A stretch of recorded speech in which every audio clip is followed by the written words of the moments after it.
visit Cameroon, the variety of dishes that are served to you are simply amazing and they get you hooked. One of the restaurants which has stood the test of time came in with something simple. All the meals that we have across the country, but at the same time made it affordable in decent and high-end spots where everybody can come and enjoy real-time food. Now transitioning into the new cultures, events management, and encouraging her daughter to actually put herself at the forefront of running the business in terms of innovation and in terms of management. We have Praxides Keba, who is here to share her experience returning to Cameroon for White House Restaurants. Thank you for having us at the White House Restaurant, Praxides. Thank you for coming, Miss P. Now,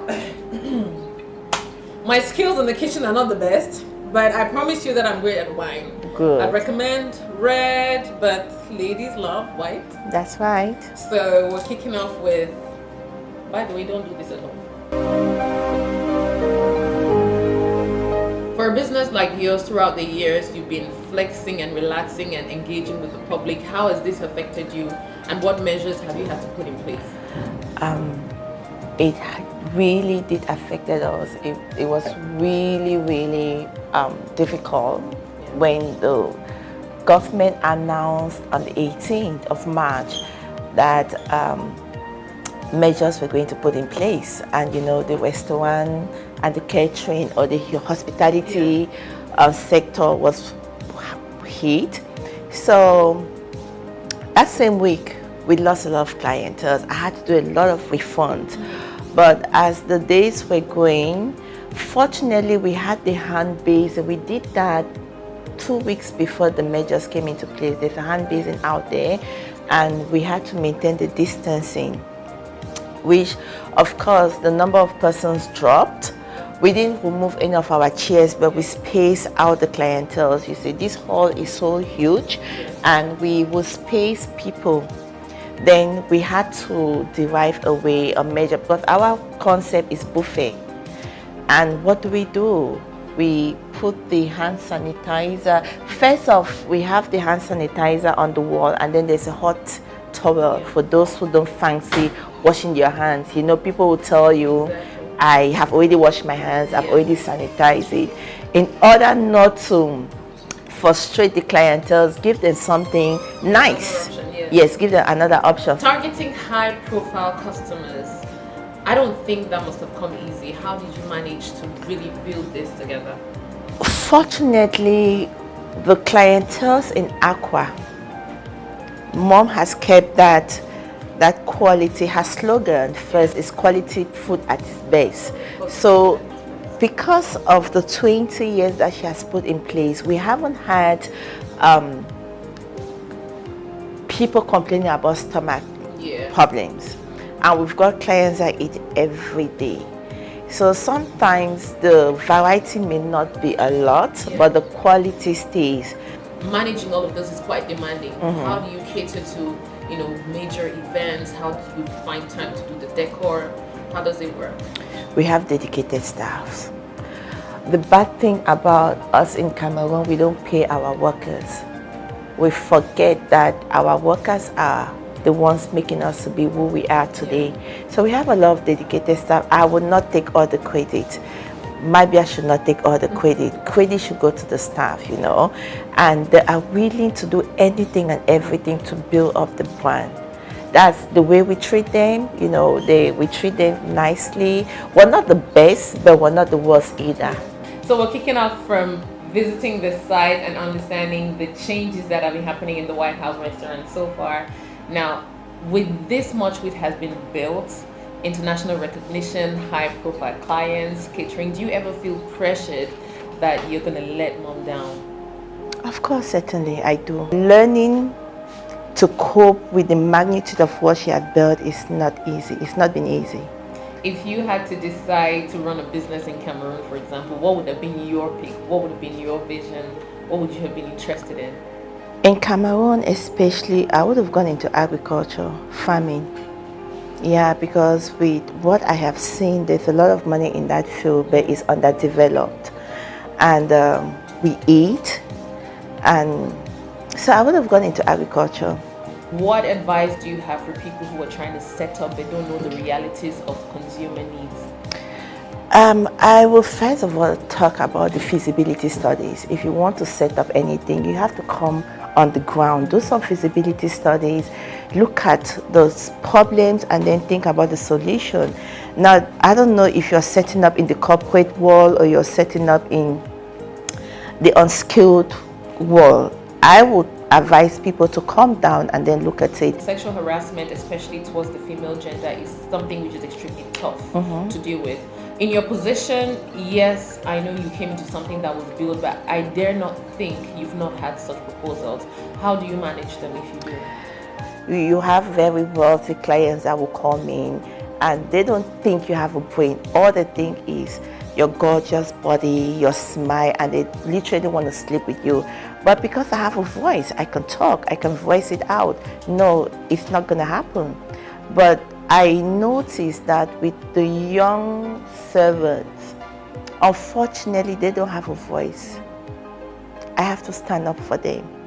Any client that approaches it, but then again, there is a thin line between the workers accepting or liking the approach of the men and the men sexually abusing them. So we really cannot tell if it is sexually abuse or they're just chatting up to want to bed them. So I can't really define that. I haven't had any of the workers coming to me and telling me that, oh, this person has molested me, or this person, but they'll come to me and like, oh, ton client là me drague et je ne veux pas.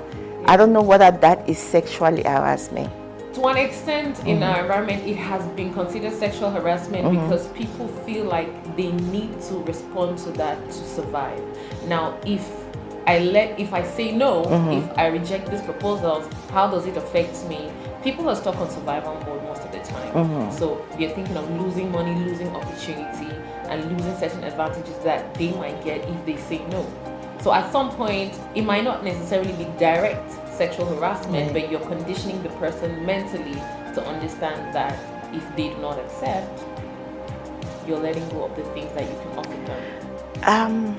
You see, the society in which we belong, Cameroon especially, we don't talk about these things. It's hardly mentioned.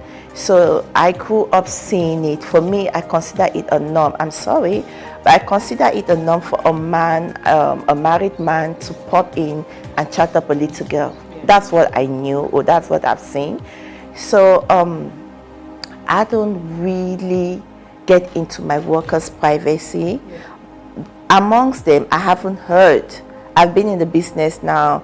Before I traveled, if you add the 10 years prior to me traveling and the 17 years, I haven't seen that. And innovation is always something that we must look forward to.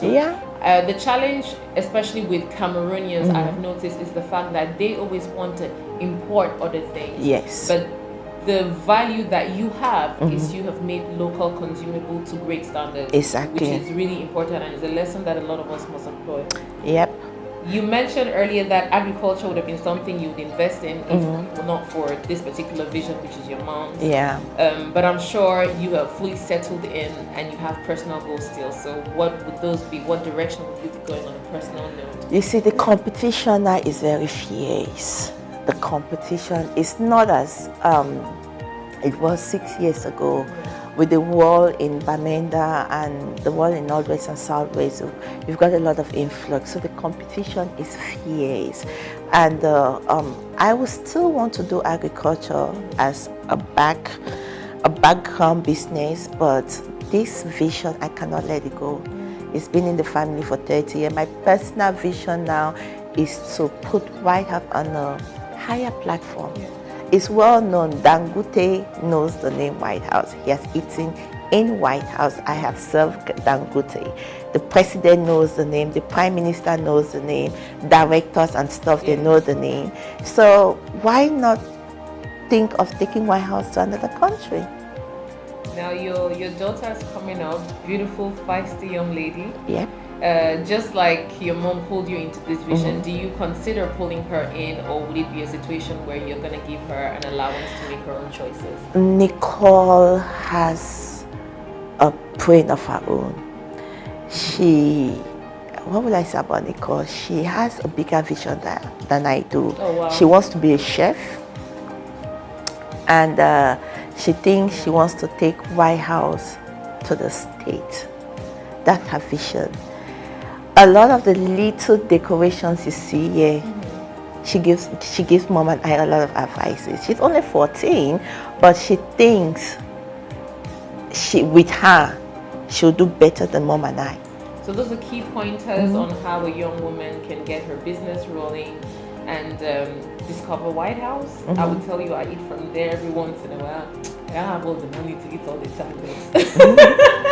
We jump in here every once in a while. They've got catering services, decor services, and a plethora of restaurants with just amazing food.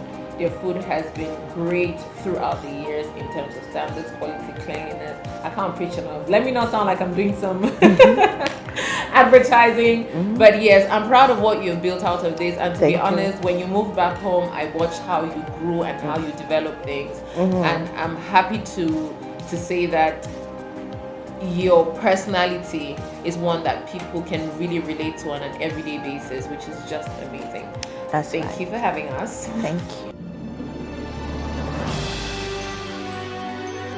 The Miss Species